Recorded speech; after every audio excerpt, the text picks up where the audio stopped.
राजा दशरथ आणि कौसल्या यांच्या पहिल्या मुलीचे नाव शांता. आजच्या भाषेमध्ये ती खूप क्यूट होती. परंतु कौसल्याला एक बहीण होती, तिचं नाव वृषिणी किंवा वर्षिणी होतं. या वृषिणीचा विवाह रोमपदासोबत झाला. रोमपद म्हणजे अंग देशाचा राजा, अंगदेश म्हणजे आजचा बिहार, म्हणजे बिहारचा राजा. या दोघांना संतान नव्हती. एक दिवस ऋषींनी आपल्या बहिणीकडे म्हणजे कौसल्याकडे आली. तिला ही मुलगी खूप आवडली. तिने कौसल्याला आणि दशरथाला म्हणाली की मला तुमची मुलगी दत्तक द्या. दशरथाचं तर माहीतच होतं, वचन दिले त्याने आणि ती मुलगी दत्तक म्हणून ऋषींनी आणि रोमपदाकडे गेली.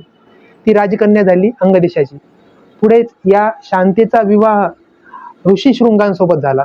ऋषीशृंगांची सुद्धा एक खूप मोठी कथा आहे, पुढील भागामध्ये सांगतो. परंतु ऋषीशृंगांबद्दल एक छोटी गोष्ट सांगतो की ऋषीशृंगांनीच पुढे राजा दशरथाला जेव्हा सेकंड चाइल्ड इन्फर्टिलिटी झाली, म्हणजे दुसरा संतान होण्यासाठी प्रॉब्लेम निर्माण झाला, तेव्हा या ऋषीशृंगांनीच अश्वमेध यज्ञ केला आणि पुढे चालून पुत्रकामेष्टी यज्ञ सुद्धा केला. आणि या पुत्रकामेष्टी यज्ञाच्या नंतर राम, लक्ष्मण, भरत, शत्रुघ्न यांचा जन्म झाला. अशी ही शांता आणि ऋषीशृंगांची गोष्ट.